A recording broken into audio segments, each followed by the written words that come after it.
আসসালামু আলাইকুম ওয়া রাহমাতুল্লাহি ওয়া বারাকাতুহু। আলহামদুলিল্লাহি ওয়াহদাহু ওয়াসসালাতু ওয়াসসালামু আলা মান লা নাবিয়্যা বা'দা। আউযু বিল্লাহি মিনাশ শাইতানির রাজীম। বিসমিল্লাহির রহমানির রহিম।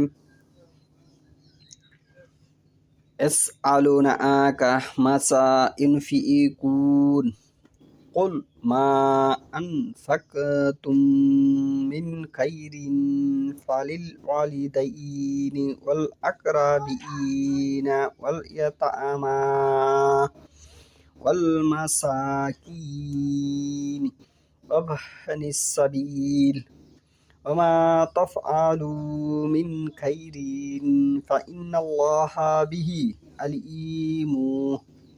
আজকের বক্তব্যের বিষয় হলো আপনার ভাই কোন খাদে হতে হবে, কাদের জন্য ব্যয় করতে হবে, কারা সবচেয়ে বেশি হকদার আপনার খরচে বা উপার্জিত যে টাকা পয়সা আপনি দান খরচ করবেন এটি কাদেরকে করবেন সে সম্পর্কে আমি যে আয়াতটা তেলাওয়াত করেছি সূরা বাকারা 2 নম্বর সূরা, আয়াত নম্বর হচ্ছে 215, আয়াত নম্বর হচ্ছে 215। আল্লাহ বলতেছে ইয়াসআলুনাকা মাযা ইউনফিকুন, তারা কি ব্যয় করবে তা তোমার কাছে জানতে চায়। তারা কি ব্যয় করবে তা তোমার কাছে জানতে চায়। সাহাবীরা কি ব্যয় করবে সে সম্পর্কে রাসূলুল্লাহ সাল্লাল্লাহু আলাইহি ওয়াসাল্লামের কাছে জিজ্ঞেস করে। কুল, আল্লাহ বলতেছে আপনি বলুন, কুল হচ্ছে বলুন, মা আনফাকাতুম মিন খাইরিন, তোমরা যে সম্পদ ব্যয় করবে তা 1 নম্বরে ফালিল ওয়ালিদাইনি, পিতামাতা জন্য। 1 নম্বরে কার জন্য? পিতামাতার জন্য। আল আকরাবিনা, 2 নম্বরে আত্মীয় স্বজনের জন্য। 2 নম্বরে আত্মীয় স্বজনের জন্য। আল আকরাবিনা, 2 নম্বরে আত্মীয় স্বজনের জন্য। 3 নম্বরে অল ইয়াতামা, ইতিম এর জন্য।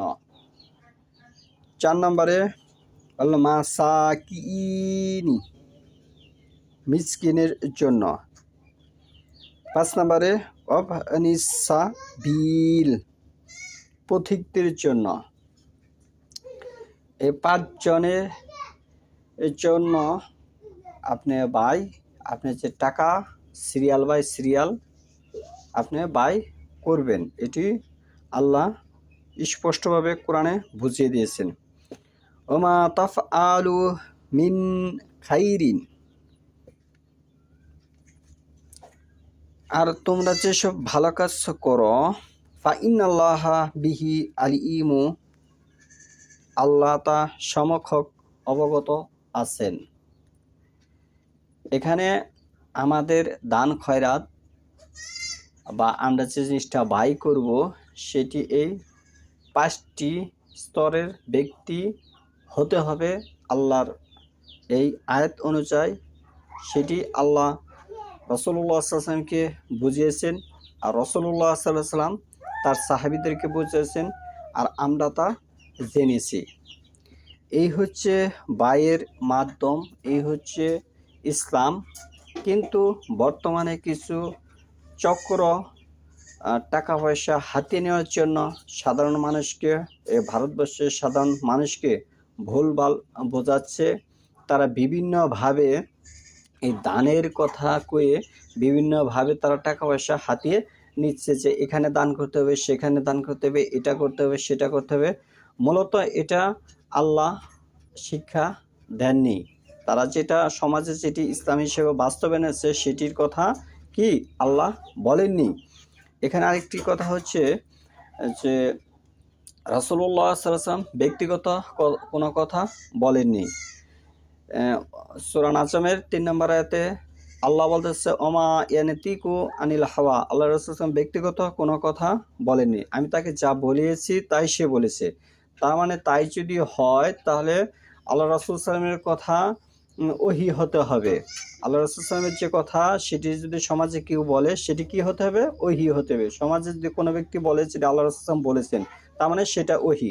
হয়তো সেটা কোরআনে থাকবে, নয়তোবা সহিহ হাদিসে, নির্ভরশীল কিতাবে, আসমানের নিচে কোরআনের পরে সর্বশ্রেষ্ঠ হাদিস গ্রন্থ সহিহ বুখারী, মুসলিম শরীফ, এই সমস্ত হাদিস গ্রন্থে থাকবে এবং সাহাবীরা সে আমল করবে, রাসূলুল্লাহ সাল্লাল্লাহু আলাইহি ওয়াসাল্লাম করবে। এ হচ্ছে ইসলাম। এর বাহিরে কেউ যদি কোনো নতুন কোনো বিষয় মানুষের কাছে টাকা পয়সা হাতিনার জন্য কোনো কিছু করে, সেটি ইসলাম হিসেবে গণ্য হবে না। সেখানে আপনার কল্যাণ হবে না, বরঞ্চ আপনি ইহকালে এবং পরকালে হারাবেন।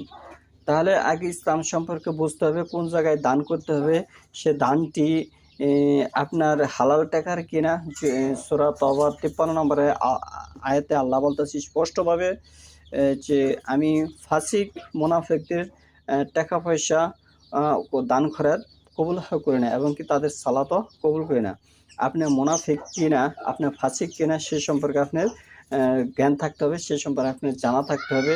কীভাবে মানুষ ফাসিক হয়, কীভাবে মানুষ মুনাফিক হয়, কীভাবে মানুষ কাফের হয়, কীভাবে মানুষ গাফিল হয়, কীভাবে মানুষ মুরশিক হয়, এই সম্পর্কে আপনার নলেজ বা জ্ঞান থাকতে হবে। কী কাজ করলে মানুষ মুরশিক হয়ে যায়, কী কাজ করলে মানুষ মুনাফিক হয়ে যায়। এখান থেকে যদি আপনি বিরত হতে পারেন তাহলে আপনার দান খয়রাত, আপনার ইবাদত, সকল কিছু আল্লাহর দরবারে কবুল হবে আশা রাখা যায়। সুবহানাকা ওয়া বিহামদিকা আশহাদু আল্লা ইলাহা ইল্লা আনতা আস্তাগফিরুকা ওয়া আতুবু ইলাইক।